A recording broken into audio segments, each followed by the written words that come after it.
हाँ, ये रिंग अच्छी है, बीवी को पसंद भी आ जाएगी। अरे यस सर, आपकी चॉइस बहुत अच्छी है और ये डिजाइन भी नया है। डिजाइन नया है वो तो ठीक है, लेकिन सोने की प्योरिटी का प्रूफ कहाँ मिलेगा? बनिए एक जागरूक ग्राहक। आज ही डाउनलोड कीजिए BIS केयर ऐप। सोना खरीदने से पहले BIS केयर ऐप पर HUID कोड अवश्य वेरीफाई करें। नमस्कार, ये आकाशवाणी चंडीगढ़ है। अब आप प्रतिका से प्रादेशिक समाचार सुनिए। पहले इस बुलेटिन के मुख्य समाचार। राष्ट्रपति द्रौपदी मुर्मू ने कहा है कि किसानों के अधिकारों की रक्षा और उनके भविष्य को सुरक्षित बनाना हमारी जिम्मेदारी है। केंद्रीय परिवहन मंत्री नितिन गडकरी ने कहा है कि डीजल वाहनों की बिक्री पर अतिरिक्त 10% GST लगाने का अभी कोई प्रस्ताव नहीं है। हरियाणा के स्वास्थ्य मंत्री अनिल विज ने अंबाला छावनी के रामपुर में राजकीय होम्योपैथिक अस्पताल का उद्घाटन किया। हरियाणा सरकार ने फिल्म अदाकारा मीता वशिष्ठ को हरियाणा फिल्म एवं मनोरंजन नीति लागू करने वाली शासी परिषद का अध्यक्ष नियुक्त किया। और सिरसा पुलिस की अपराध जांच शाखा ने 2 व्यक्तियों को गिरफ्तार कर उनके कब्जे से 10.5 किलो अफीम बरामद की है। अब समाचार विस्तार से। राष्ट्रपति द्रौपदी मुर्मू ने किसानों को अन्नदाता की संज्ञा देते हुए कहा कि उनके अधिकारों की रक्षा और उनके भविष्य को सुरक्षित बनाना हमारी जिम्मेदारी है। आज नई दिल्ली में किसानों के अधिकारों पर पहली वैश्विक संगोष्ठी का उद्घाटन करते हुए श्रीमती मुर्मू ने कहा कि किसानों के अधिकारों की रक्षा करके हम दुनिया के भविष्य को और अधिक उज्जवल एवं समृद्ध बनाते हैं। देश की विविधता के बारे में बात करते हुए राष्ट्रपति ने कहा कि भारत में 45,000 से अधिक किस्म के पौधे एवं इनकी विभिन्न तरह की प्रजातियां हैं। इनका संरक्षण करके हम संपूर्ण सृष्टि की भी रक्षा करेंगे। इस कार्यक्रम में विश्व के 59 देशों के विख्यात वैज्ञानिक, किसान और विशेषज्ञ भागीदारी कर रहे हैं। केंद्रीय कृषि एवं किसान कल्याण मंत्री नरेंद्र सिंह तोमर भी उद्घाटन समारोह में उपस्थित रहे। केंद्रीय सड़क परिवहन एवं राजमार्ग मंत्री नितिन गडकरी ने स्पष्ट किया है कि डीजल वाहनों की बिक्री पर अतिरिक्त 10% वस्तु एवं सेवा कर लगाने का कोई प्रस्ताव नहीं है। इस संबंध में मीडिया में आई खबरों का खंडन करते हुए सोशल मीडिया पोस्ट में श्री गडकरी ने कहा कि अभी ऐसा कोई भी प्रस्ताव सरकार के विचाराधीन नहीं है। उन्होंने कहा कि सरकार 2070 तक शून्य कार्बन उत्सर्जन का लक्ष्य हासिल करने के लिए प्रतिबद्ध है। डीजल वाहनों से वायु प्रदूषण को कम करने के लिए सरकार स्वच्छ और हरित ईंधन के इस्तेमाल को प्रोत्साहित कर रही है। हरियाणा के स्वास्थ्य मंत्री अनिल विज ने आज अंबाला छावनी के रामपुर में 60 लाख रुपए की लागत से बनने वाले होम्योपैथिक मेडिकल कॉलेज के राजकीय होम्योपैथिक अस्पताल का उद्घाटन किया। श्री विज ने इस मौके पर उपस्थित जनसमूह को संबोधित करते हुए कहा कि अंबाला छावनी में चंदपुरा में 65 करोड़ रुपए की लागत से होम्योपैथिक मेडिकल कॉलेज बनने जा रहा है। उन्होंने कहा कि नियमानुसार किसी भी मेडिकल कॉलेज को क्रियान्वित करने से पहले व विद्यार्थियों को दाखिला देने से पहले अस्पताल का 2 साल तक चलना जरूरी है। उन्होंने कहा कि राजकीय होम्योपैथिक अस्पताल में आधुनिक चिकित्सा सुविधाएं उपलब्ध होंगी, जिसमें 20 बिस्तरों के साथ साथ 2 निजी कमरे, माइनर OPD, प्रसूति के लिए लेबर रूम के साथ साथ जल्द ही एक्सरे व अल्ट्रासाउंड मशीन भी उपलब्ध होगी। आकाशवाणी चंडीगढ़ के समाचार सेवा प्रभाग द्वारा अमृतकाल में शुरू की गई प्रश्नोत्तरी प्रतियोगिता का आज का प्रश्न है, टाइगर जतिन के नाम से प्रसिद्ध स्वतंत्रता सेनानी का पूरा नाम क्या था? अपने उत्तर newsaircht@gmail.com पर तुरंत मेल करें। कल पूछे गए प्रश्न का उत्तर है, हाल ही में नई दिल्ली में संपन्न हुए G20 शिखर सम्मेलन के दौरान 55 देशों वाले अफ्रीकी संघ को G20 में स्थायी तौर पर शामिल किया गया है। और इस प्रश्न का सही उत्तर देने वाले हमारे विजेता हैं हरियाणा के फरीदाबाद से विनोद हंस। प्रादेशिक समाचार आकाशवाणी चंडीगढ़ से प्रसारित किए जा रहे हैं।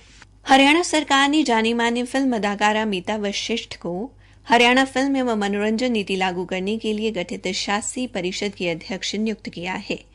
यह पद निर्देशक, निर्माता एवं अदाकार सतीश कौशिक के असामयिक निधन के कारण खाली हो गया था। सतीश कौशिक इस शासी परिषद के पहले अध्यक्ष नियुक्त किए गए थे।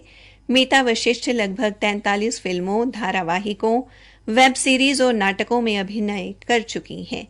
उन्हें पर्दे के अलावा इस क्षेत्र में अध्यापन का अनुभव भी है। उन्होंने नेशनल स्कूल ऑफ ड्रामा, राष्ट्रीय फैशन प्रौद्योगिकी संस्थान NIFT, National Institute of Design और विजलिंग वुड्स इंटरनेशनल में भी विजिटिंग फैकल्टी के तौर पर सेवाएं दी हैं और वे भारतीय फिल्म एवं टेलीविजन संस्थान में अभिनय विभाग की प्रमुख भी रही हैं।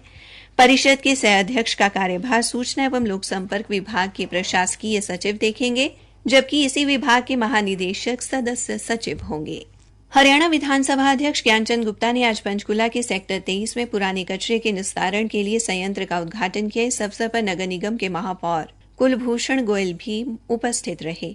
श्री गुप्ता ने कहा कि इस संयंत्र के लगने से आसपास के निवासियों को राहत मिलेगी। उन्होंने कहा कि 20 करोड़ रुपए से अधिक की लागत से बनने वाले इस संयंत्र का निर्माण अगले वर्ष मार्च तक पूरा होने की संभावना है। इस संयंत्र से लगभग 30 लाख टन कचरे का निस्तारण किया जाएगा।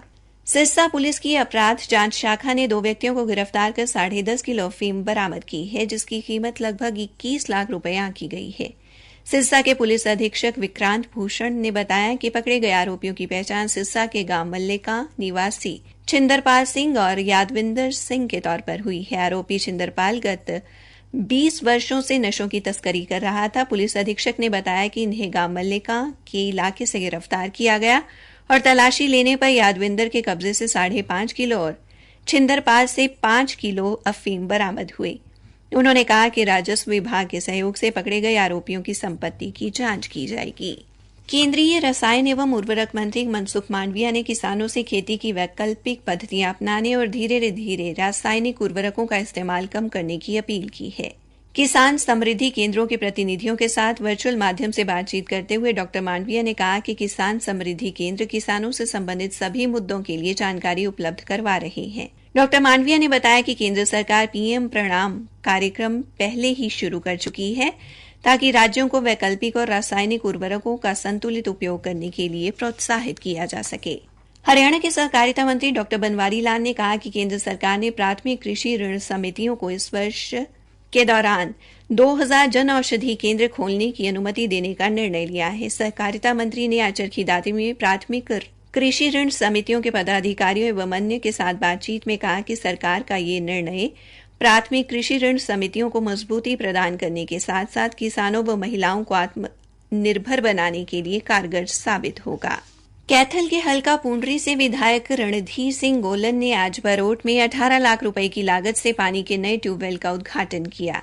इसके बाद ग्रामीणों को संबोधित करते हुए उन्होंने कहा कि इससे लोगों को पानी से संबंधित समस्याओं से निजात मिलेगी। हरियाणा के मुख्यमंत्री मनोहर लाल द्वारा करनाल से 1 सितंबर को नशा मुक्त हरियाणा के संदेश के साथ रवाना की गई साइक्लोथॉन का आज भिवानी जिले के बवानी खेड़ा पहुंचने पर विधायक बिशंबर वाल्मीकि ने अभिनंदन किया। समारोह के दौरान उन्होंने स्वयं साइकिल चलाकर मादक पदार्थों का सेवन न करने का संदेश दिया। अभिनंदन कार्यक्रम को संबोधित करते हुए उन्होंने कहा कि ये साइक्लोथॉन नशों के खिलाफ एक सामाजिक अभियान है, जिसमें हर व्यक्ति की भागीदारी जरूरी है। विधायक ने कहा कि कहीं कोई नशीले पदार्थ की बिक्री करता है तो इसकी सूचना तुरंत पुलिस या प्रशासन को दें, ताकि समय रहते नशा बेचने वालों के खिलाफ कार्रवाई की जा सके। उन्होंने कहा कि यदि सभी मिलकर प्रयास करेंगे तो नशे पर अंकुश लगाया जा सकता है। साइक्लोथॉन में अनेक स्कूलों के विद्यार्थियों ने भी हिस्सा लिया। भिवानी में रोहतक मार्ग स्थित राधा स्वामी आश्रम से संत कंवर साहिब महाराज भिवानी से गुजरी साइक्लोथॉन को झंडी दिखाकर रवाना किया। संत कंवर साहिब ने अपने संदेश में कहा कि नशा संपूर्ण मानव जाति के लिए घातक है। एक समृद्ध समाज एवं देश का निर्माण तभी संभव है अगर युवा पीढ़ी स्वस्थ होगी। अंत में मुख्य समाचार एक बार फिर। राष्ट्रपति द्रौपदी मुर्मू ने कहा है कि किसानों के अधिकारों की रक्षा और उनके भविष्य को सुरक्षित बनाना हमारी जिम्मेदारी है। केंद्रीय परिवहन मंत्री नितिन गडकरी ने कहा है कि डीजल वाहनों की बिक्री पर अतिरिक्त 10% जीएसटी लगाने का अभी कोई प्रस्ताव नहीं है। हरियाणा के स्वास्थ्य मंत्री अनिल विज ने अंबाला छावनी के रामपुर में राजकीय होम्योपैथिक अस्पताल का उद्घाटन किया। इसी के साथ ये समाचार बुलेटिन समाप्त हुआ।